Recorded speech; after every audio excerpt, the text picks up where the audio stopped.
Oh my God, I'm so absolutely nervous that I'm sitting here in front of a virtual mentor of mine. I have to tell you that when I first came to this country, very confused, extremely young, right? First time I'd ever been out of my home. The one kind of, breath of air that I could, take into my lungs and feel the oxygen on was seeing you on camera. And I felt to myself that, my God, this woman's not up there trying to kind of legitimize her brownness.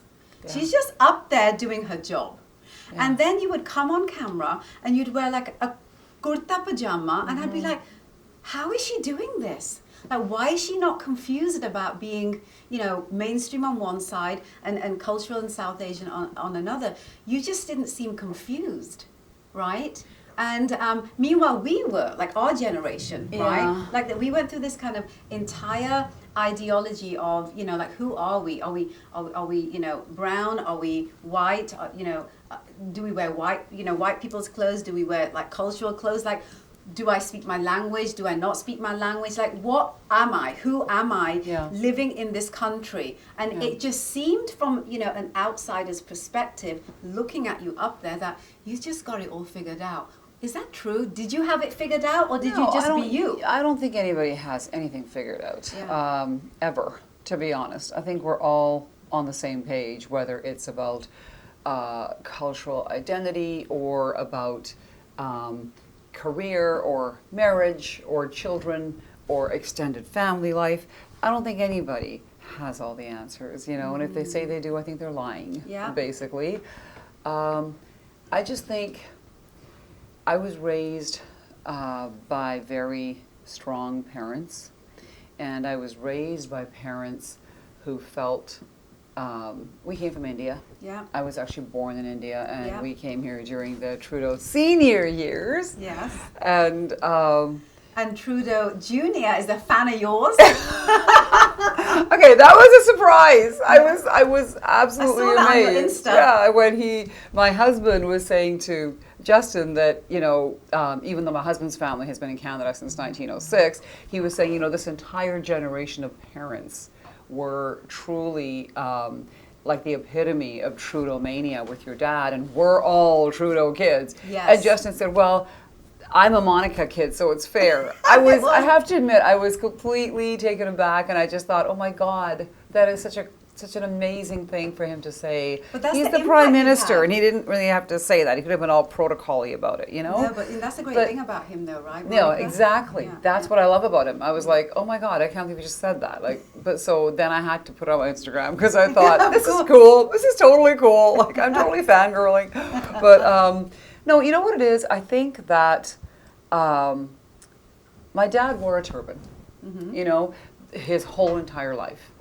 And my mom wore suits and saris while she was teaching English in Canadian schools. Wow. You know what I mean? Yeah. And so my parents had a very strong sense of identity. And we lived in very small towns in northwestern Ontario, a farm town in Manitoba, and it wasn't easy. It wasn't easy for them to be them. Right. But they were. And they didn't care. And I think that when parents are like that, and when they are able to embrace both sides, because they were teachers, they were teaching in high school, they knew what was going on. Right. They weren't living in some vacuum with only, Indian friends, listening to Indian music, going to only Indian movies, they got the balance. Right. And they were okay with it. We were allowed to go to rock concerts, in a time where Indian girls weren't allowed to go out of the house. Right. Forget about go to concerts. But the deal was you all go together, you all stay together. When the show's done, you all come home. No one leaves the pack, so to speak, And so I think we learned from our parents' strength. Right. That you just have to be who you are, and you have to own it. And you, because we're all doing the same thing. Yeah, absolutely. Everyone's okay. It's all right to have two different cultures. So I think I struggled with it when I was very young, like everybody does. Yeah. But I think I don't know. I mean, I wanted to do things that weren't necessarily condoned by the culture that I come from, which was number one, music. So I had a band in high school, I had a band in university. When I was at university, I got a job as a club DJ. I know. My dad didn't speak to me for a year. He wouldn't Really? acknowledge that I was in the same room as he was for a year. But I felt like, I don't drink. I don't smoke. I don't do drugs. I'm not some whatever. It's like I play records. I have taste in music, and people pay me for it. Right. And I'm going to university. Like, are you kidding me? Sign me up. Yeah. But of course he didn't get it. All he saw was you working in a nightclub.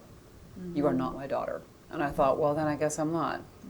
You have to have a really strong sense of yourself. Yeah. And you have to know that you're doing things because they're the right thing to do for who you are. Much like you did. Yes. And if you have the strength to do that, then other people see it as this, well, you weren't confused. No, I wasn't confused because I was just trying to be authentic. Yeah. And the same way the other way around, I would walk into the station, because again, I was born in India. I love being Indian. Yeah. I have always loved being Indian. Yeah, and So I think that's always been clear, Monika. I think anyone that knew you back in the day, you were like at your peak. You were doing 5 shows, in all the one way, go. almost all the way through, I was doing 5 shows Yes, right it's ridiculous at the same time, which was kind of crazy. Yeah. But it was like I would walk in the station and I would be wearing a suit. Why? Because I woke up that day and I felt like it. Just like I woke up today and I felt like wearing a Dolce & Gabbana dress. You know what I mean? It's the same thing. Yeah. And I'd walk in the station and people, that I worked with would say, oh, is it a special day? Is it a holy day in your religion? And I go, I'm Indian. What?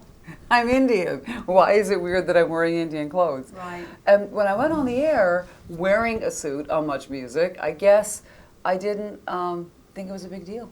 But it's I really such a didn't. big deal. I just thought, there's lots of people like me. I'm not the only one. But it's such a big deal, Monika. Even today, on mainstream TV, with all of the people that have followed you, right, and have these tremendous careers in journalism on broadcast camera, on broadcast TV, nobody wears a suit in mainstream, media. You were the first, and I think you're the last that's ever done that.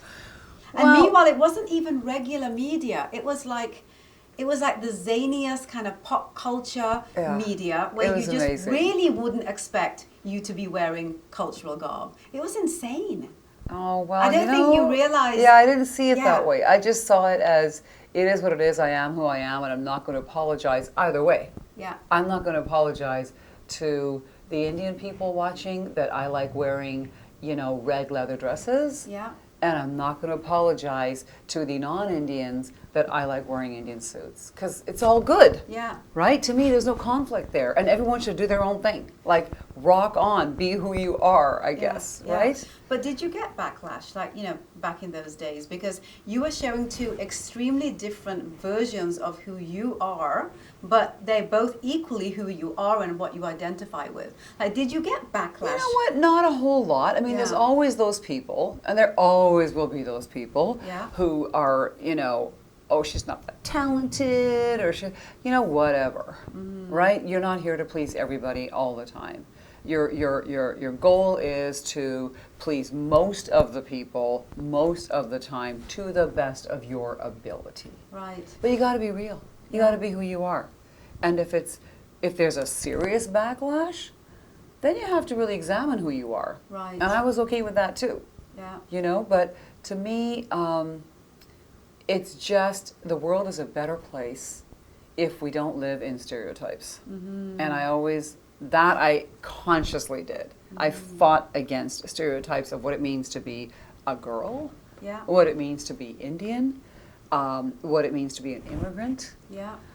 There's lots of stereotypes that I thought, don't put me in that box because I don't like being put in boxes. Yeah. So that maybe I had an overreaction to when people did that.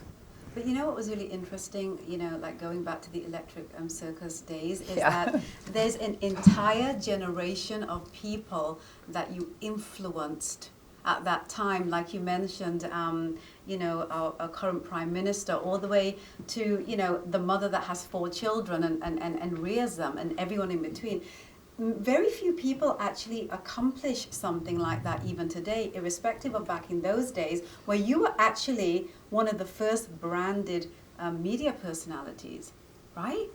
I mean, think about it for a second. I know you probably don't because you were living it, but you know, as someone that's looking outside and you know, branding, media, PR is my world, right? Marketing is my world, so I examine this. And I look at a lot of people now who are on like social media, so they have a platform that already has millions of people on it. Yeah. So if they do anything, you know, out of the box enough, whether it is positive or negative, they're gonna, you know, engage in some sort of a reaction, right, from people. They're gonna get that support on some level.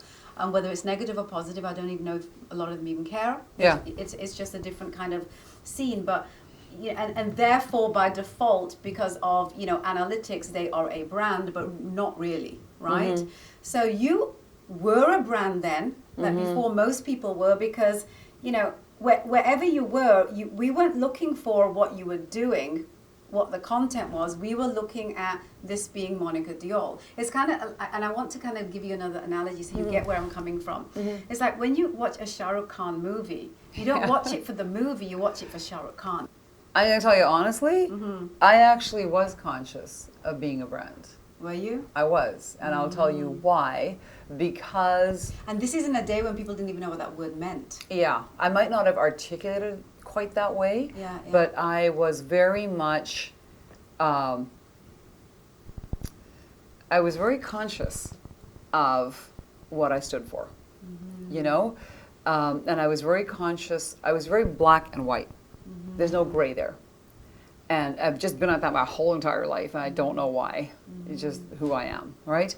So I was conscious of, I would think, you know, because when you become successful, until then, people just, you know, put you down a whole lot and think you're living some pipe dream. And where is all this going? You know, 1 minute you're a club DJ, then you have a band, then you're doing a bit of modeling, and it's like, but you know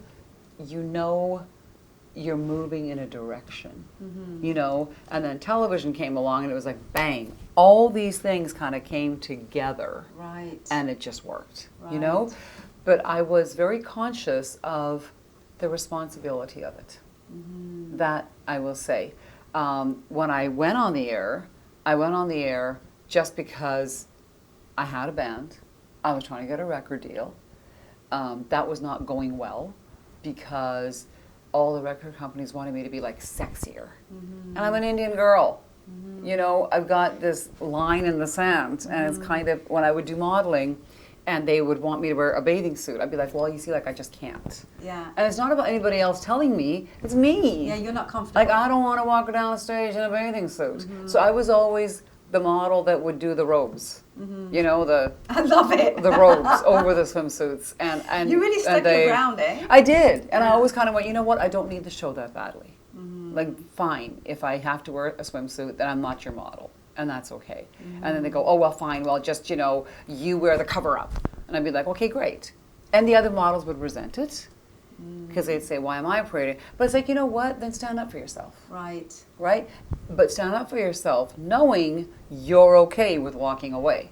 Right. Because it's not just about standing up for yourself. It's about standing up for yourself and sometimes losing. Yeah. And that's okay. Yeah. And you have to be okay with that. Yeah. So when it came to the brand, I was very, it was interesting because I went on the air just because it was a paying gig. It was a permanent gig. Right. It was Moses Neimer saying to me, this is our version of television, which was not what I thought TV was growing up in Manitoba. Yeah. TV was conservative and a bunch of people anchoring and, you know, this kind of thing. Yeah. And then I saw his version of Citytv and MuchMusic in Toronto, and I was like, wow, okay, this is creative. This is expressive. This is evocative. This is art on some level. And it's personality. Right. Which is not that far from music, the original intent. Of course. So I think the branding consciousness was because I was so into music and bands. And bands had a brand. Right. Right? In music, bands, even though no one called it a brand in those days, you had a brand. The Rolling Stones were the Rolling Stones. We all knew what they stood for. Yeah. You know, Michael Jackson was Michael Jackson. We all knew what he stood for. So what did you stand for? I stood for being a person who was into music, who was into pop culture, and who was into current affairs, and who didn't want to be stereotyped. And I felt like there were tons of people like me. I didn't feel special at all. Really? It was rather the other way around. We made you feel special. You guys made me feel special. But we should. No, Because it's, you know what? It's my community. I Yeah. just am thankful every day for the affection that people showed me. But it's because you were and still are aspirational for the community. okay, I don't know if I'm that really. Yeah, I mean, I think you are for, you know, certain people like me. So that's why I'm saying it. I think there's a lot of people like me who are... You were so kind. No, it's actually really true, Monica. Like, I think I'm saying this as a woman that wasn't who I am today. Yeah. Right? And when you're a certain kind of person that was shy and just, you know, everything that you wanted to be, you didn't have the guts to be, and then you all of a sudden come across someone that's doing it all. It's like literally just putting it out there and not being apologetic and not even explaining herself. That was the big one. Not explaining yourself. And I feel like after you, that we went through this entire like 10-year period within our community in mainstream where we went overboard trying to explain and justify and create credibility for our brownness. Really? We kept like in movies and in you know media, like, you know, remember the movies that used to come out at that time where we just like overcompensate for trying to explain why we're worthy in the West. Yeah. See, until we stopped doing that. Yeah. See, and I never felt like that. Yeah. Again, though, I didn't feel like I was the only one. That's what gave me the strength, right? Is I'm not the only kid that was born somewhere else that has had to come to this country and be raised one way and be exposed to a whole other thing and trying to find that balance. So how did you find that balance? Because you found it and it was like absolute, the decision was made and you just moved through life. You know what? Because you have to be true to who you are. That's all. I mean, I don't know what else to say except you have to deal with your life. Yes. Right? And that means picking your path, and it is what it is. And again, being okay with failing, because you don't always succeed at it. Right. Right? So when I walked away from everything at the top of the Ferris wheel and got married and had kids, I got the same thing. Oh my God, how could you? Like, why would you leave a career like this?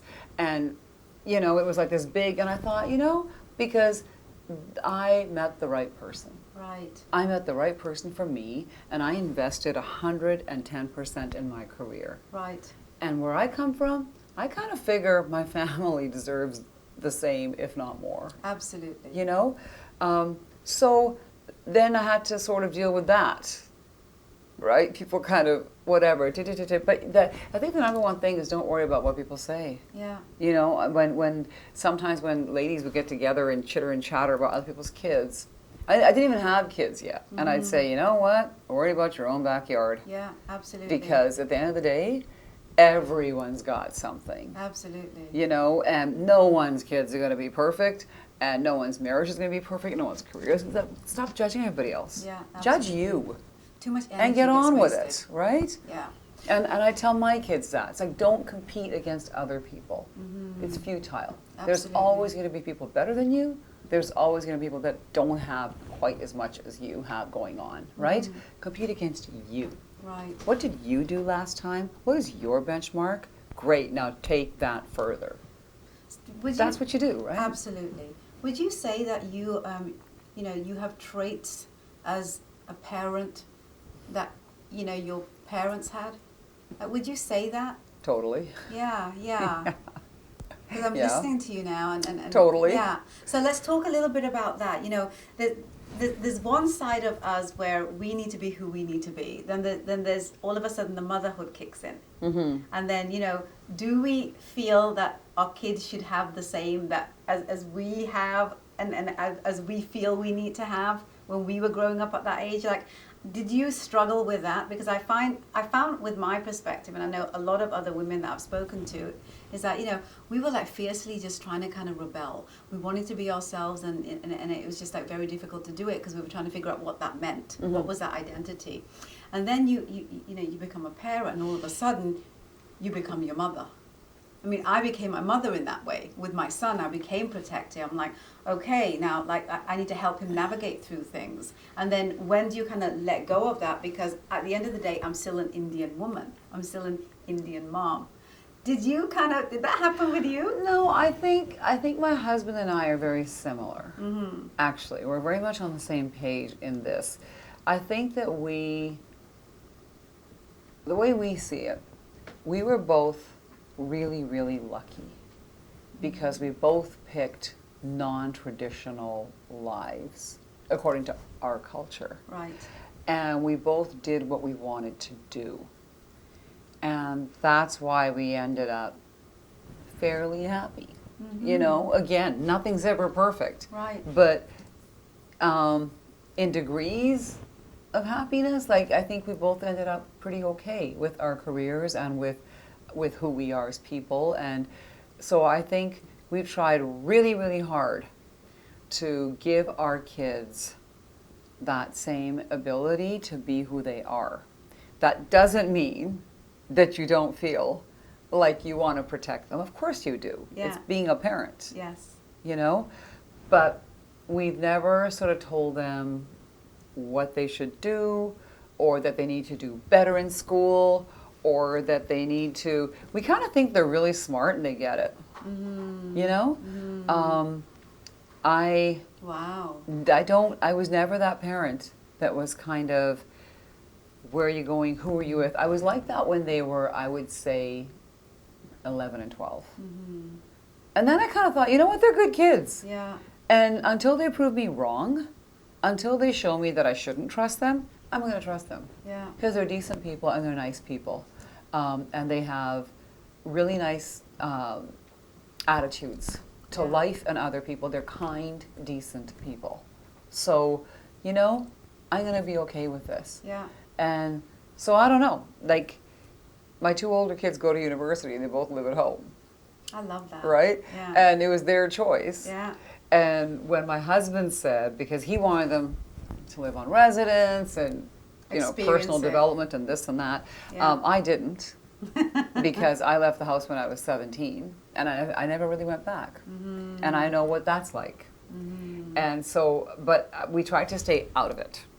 But at one point when they said they were going to live at home, he said, you know what, honey, like, if you live on residence, you know, you can do what you want to do, you can come and go as you please, no one's going to ask you, like, you know, who are you with and what's going on. And my daughter looked at him and said, that's how I live now. Like, why should I have to move out to do that?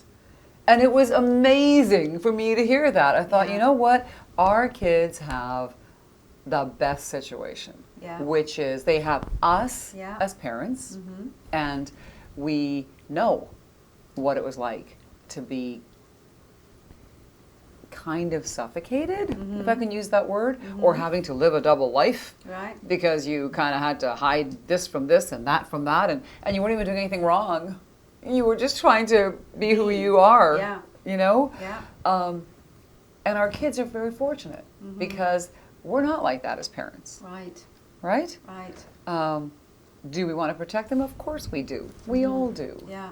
But that's not really a cultural. That's a human. Yes. That's an instinct. Absolutely. That's nature, right? Yeah. But no, as far as cultural stuff goes, no. I think it's up to them. You do what you want to do. You live how you want to live. But until you're 18, you're doing things our way. Mm-hmm. Why? Because you're our responsibility. Mm-hmm. After that, do what you want to do. Mm-hmm. Really. I see that you're wearing a gada. I always wear a gada. Yeah, I love it. Talk to me about what that represents for you. Well, first of all, this gada is very special, mm-hmm. because my father wore this his whole life, mm-hmm. and my dad died when I was at university, mm-hmm. and this is the one thing that I asked my mom for from my dad. I always wear a gada. because I think I believe in God. I believe very strongly in God. Yeah. And I believe in my faith. Mm-hmm. And for those who get it, I want them to know right away that I have a faith. Mm-hmm. And for those who don't get it and ask, I welcome the opportunity to tell them Yeah. about my faith. Yeah. But for me personally, it gives me strength. Mm-hmm. It gives me huge strength. Mm-hmm. It's I always work. I always Yeah. have. I love it. That's what I don't have anything I want to say about that. It's beautiful.